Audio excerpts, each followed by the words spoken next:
They were married for 13 years, no children, no answers. But when he uncovered her secret, love turned into rage, and what happened next will haunt you. This is not just a crime story.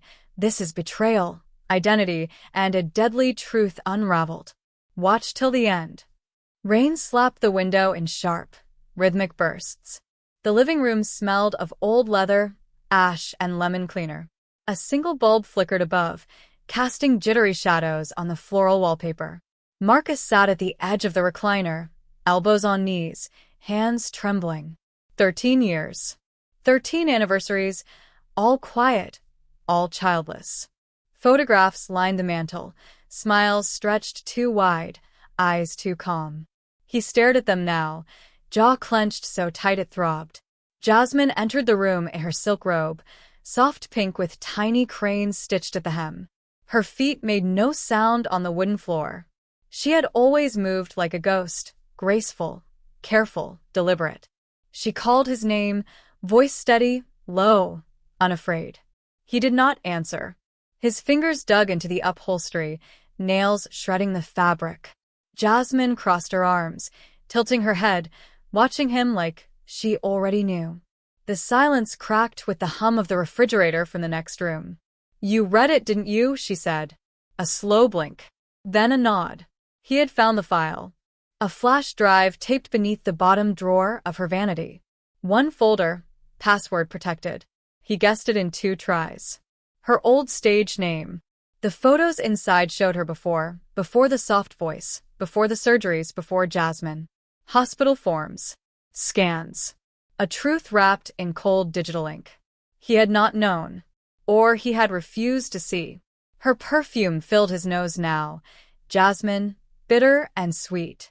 "You lied," he whispered. The words sliced the air like glass. "I protected myself," she said. Her eyes shone, not with fear, but with something deeper. Something close to pity. His hand slipped behind the cushion.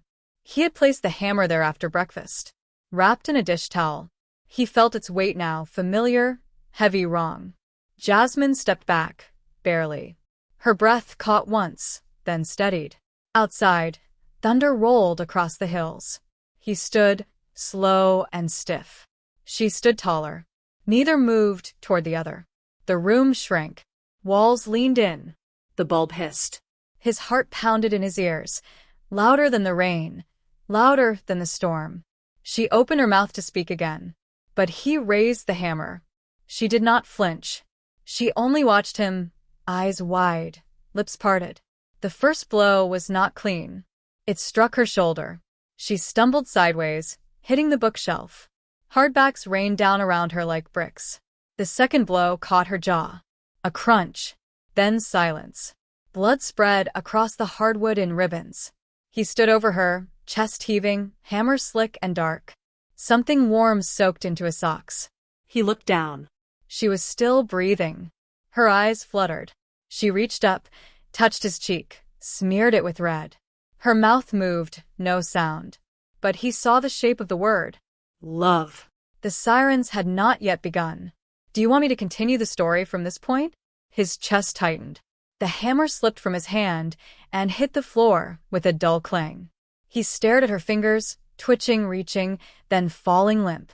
The warmth at his feet crept upward, soaking through denim and skin. A clock ticked. Slow. Mocking. Louder now than the storm outside. He backed away, eyes fixed on the body. No longer Jasmine. Just stillness, color draining from her face. He stumbled into the hallway, hand grazing the wall, smearing a red line behind him. The hallway mirror caught his reflection, splattered, wild-eyed, mouth hanging open. He did not recognize the man staring back. Something buzzed. A phone. Her phone. It rang again. And again. The same name flashed on the screen. * Monique star. He picked it up with shaking hands, thumb hovering. He let it ring out. Let it go silent. Then it lit up again.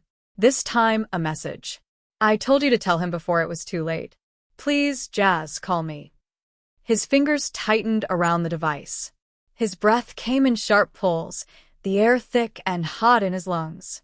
He dropped the phone into a vase by the door, watching it disappear beneath the fake tulips. He walked back into the living room.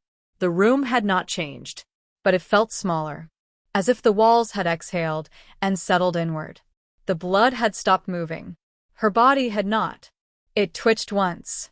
He turned his face away. He could not look. Not again. Instead, he opened the window. Let the rain hit him, cold and fast, streaking the blood on his skin into thin pink trails. A car passed outside, slow, indifferent. Its headlights carved the room in two for a moment, then vanished. He thought of the wedding photos, how her veil had shimmered in the sunlight. He had kissed her under that oak tree, the one in the backyard that was now just a black silhouette behind the glass.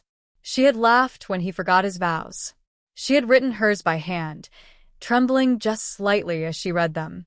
Every word now replayed in his head, too loud, too clear. The hammer lay at his feet, a quiet, brutal thing. He picked it up again. Not to use. Just to hold. It was not over. Not yet. A knock rattled the front door. Not loud. Careful. He froze. The rain did not.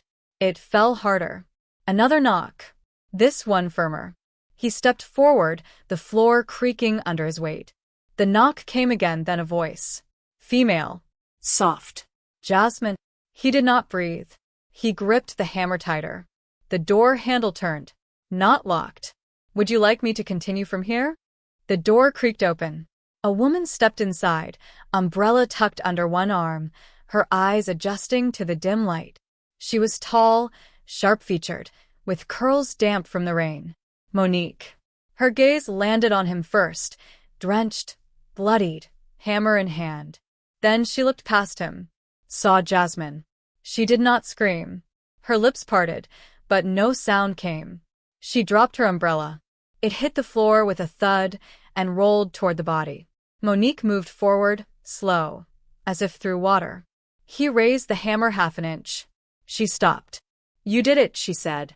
Her voice cracked. You really did it. He said nothing. The hammer trembled in his grip. She stared into his eyes, searching for something. Regret, fear, guilt. He gave her none. You could have walked away, she whispered. Her hands curled into fists at her sides. You could have asked her why.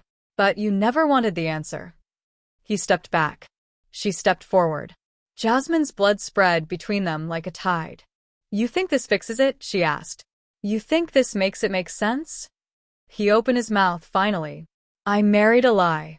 Monique's face hardened. You married a woman. One who loved you more than you deserved. Thunder boomed again, closer this time. The windows shook. The air felt charged. She bent beside Jasmine, touching her hair, brushing it gently away from her face. Her hands were steady. Too steady. You will not get away with this, she said. Still not screaming. Still calm. It was worse than rage. He turned toward the back door. The rain had slowed to a mist. His breath came faster, shallow and ragged. His stomach turned. You should call the police, he said. It came out like a dare. She looked up, her eyes unreadable. I already did, she said. His legs moved before his brain caught up. He bolted through the kitchen, out the back door. The cold slapped him full in the face. He ran barefoot across the yard. Mud sucked at his feet. The oak tree loomed ahead, a black claw reaching into the sky. Behind him, the door slammed. He heard Monique's voice rise for the first time. She was shouting. He did not look back. Blue and red lights flickered in the distance. Getting closer. Fast. He reached the tree, pressed his back against it, chest heaving. The hammer was still in his hand. He dropped it. His fingers tingled. His ears rang. Somewhere, a dog barked. He fell to his knees. The mud swallowed him like a grave. The lights found him a second later. And then the sirens. Do you want me to continue the story from here? The sirens shrieked louder as they approached the house. Their light painted the trees in pulses of red and blue, flashing across his face, revealing every line of panic. He did not move. Mud clung to his legs like shackles. His breath fogged in the cold air. His mouth tasted of rust and rain. Voices shouted. Doors slammed. Boots hit pavement. Then grass. Flashlights swept across the yard. One beam locked onto him, blinding and sharp. Hands where we can see them. A voice commanding, male, urgent. He raised his arms. Slow. Deliberate. Palms out, fingers splayed. They came at him in a blur of movement. 3 officers. Guns drawn. One yelling commands while another reached for his shoulder. They shoved him forward, onto his chest. The cold earth sucked at his skin. A knee pressed into his back. Plastic bit into his wrists. He did not fight. He did not speak. The hammer lay forgotten near the roots of the tree. A dull silhouette in the mud. Subject detained, one officer said into his radio. The others were already heading toward the house. From where he lay, he could see the back door open. Light spilled out. He saw Monique. Framed in the doorway, her arms folded tight across her chest. She was staring at him. Her face showed nothing now. Not hatred. Not victory. Just the silence of someone who had already grieved. Another officer shouted inside. He heard the crackle of a walkie. A rush of footsteps. A sharp gasp. Then one word, too loud, too final. Deceased. He shut his eyes. The rain began again. Soft this time. It fell into his hair, into the soil, into the wound he had carved into the world. A car door opened beside him. A hand pulled him up by the arm. They shoved him into the back seat. Plastic seat. No handles. No escape. The door slammed shut. The cruiser smelled of sweat and bleach. A faint siren still echoed in the distance, fading as more arrived. He stared through the window, rain streaking across the glass like tears. Jasmine's voice echoed in his mind. That last word. That last look. Love. Would you like the story to continue into the investigation and trial? The car jerked forward. Tires crunched over gravel, then pavement. The lights outside blurred into streams of red and blue. Inside, it was quiet. Too quiet. Only the buzz of the police radio and the occasional crackle of static. He leaned his head against the window. His breath fogged the glass again. He could still smell her. The jasmine oil she always dabbed behind her ears. It clung to him like guilt. At the station, they pulled him out without a word. Metal doors opened. Closed. Everything echoed. Footsteps, voices, the distant slam of a gate. They led him down a hallway lit with buzzing fluorescent lights. White walls. Gray floors. Everything sterile. Lifeless. A room waited at the end. Square. Empty, except for a table, 2 chairs, a camera mounted in the corner. He was told to sit. He did. A younger officer entered, placed a recorder on the table, pressed a button. Red light blinked. State your name. He gave it. His voice sounded like someone else's. Rough. Small. Exhausted. The officer asked what happened. What led to it? Why? He said nothing. Not at first. He stared at the table, jaw clenched so hard it pulsed. The silence thickened. The officer leaned in. She was your wife. A statement, not a question. She trusted you. And you ended her life. His eyes rose. Dark. Bloodshot. Empty. She lied. The officer sat back unmoved. She lived. That was her only crime. He slammed a fist against the table. The sound cracked through the room like a gunshot. You don't understand. The red light blinked, steady. The camera watched without blinking. I gave her 13 years, he said. His voice cracked, raw. 13 years of trying. Hoping. And she let me believe I was the problem. The officer said nothing. He let the silence hang like a noose. She could have told me, he whispered. She should have told me. You could have walked away, the officer said. You chose murder. A heavy door opened. Another man entered, older, in a suit. Detective. He dropped a folder on the table. Photos spilled out. Jasmine's face. Their wedding day. The living room, the blood. The hammer.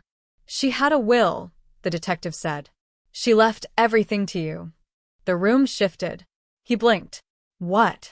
She still loved you, the detective said. He pointed at the final page in the file. A signature. A note in her handwriting. For Marcus. No matter what. The chair creaked beneath him. He stared at the paper. The words swam. His chest caved inward. Breath came sharp. Shallow. Tears slid down his face without permission. He wiped them away with shaking hands. Blood still stained his knuckles. The detective stood. We'll process you for arraignment in the morning. The door closed behind them. He was alone again. Only the camera remained. And the blinking red light. Do you want the story to continue into the trial or aftermath? Final episode. The verdict. The courtroom was hushed. Polished wood, rows of cold benches, the faint hum of the air vent above. He sat between two guards, wrists cuffed, eyes sunken into dark circles. The jury had returned. 12 faces, each unreadable. They filed in, slow, deliberate, bearing the weight of a life. Monique sat in the front row. A black dress. No makeup. Her hands clasped tightly in her lap, knuckles pale. She had spoken days earlier. Told them about Jasmine. Told them about the kindness, the fear, the courage it took to live truthfully. The room had fallen silent when she said, Jasmine loved him. Until her last breath. The judge entered. Gavel struck wood. All rose. All sat. The foreperson stood. We, the jury, find the defendant, Marcus Ellery, guilty of murder in the 2nd degree. A sharp exhale cut through the quiet. His shoulders dropped. Not relief. Not sorrow. Just collapse. The judge spoke. His voice was clear, firm, without hatred. You have taken a life, Mr. Ellery. One given to you in trust, in love. And you repaid it in silence, then violence. You will serve 40 years, eligible for parole after 25. He barely reacted, just nodded once, as if accepting an overdue truth. As the guards led him out, he paused at the door. He turned slightly, met Monique's gaze. She did not look away. There was no forgiveness in her eyes. But there was no vengeance either. Only grief. He disappeared behind the door. The hinges groaned closed. Outside, the sky had cleared. The rain was gone. A soft breeze moved through the trees. Monique stepped out into the sun. She held Jasmine's photo in her hands. A younger Jasmine, smiling, eyes wide, wrapped in light. She whispered, "You were never a lie," and walked away, not broken, just changed. The end.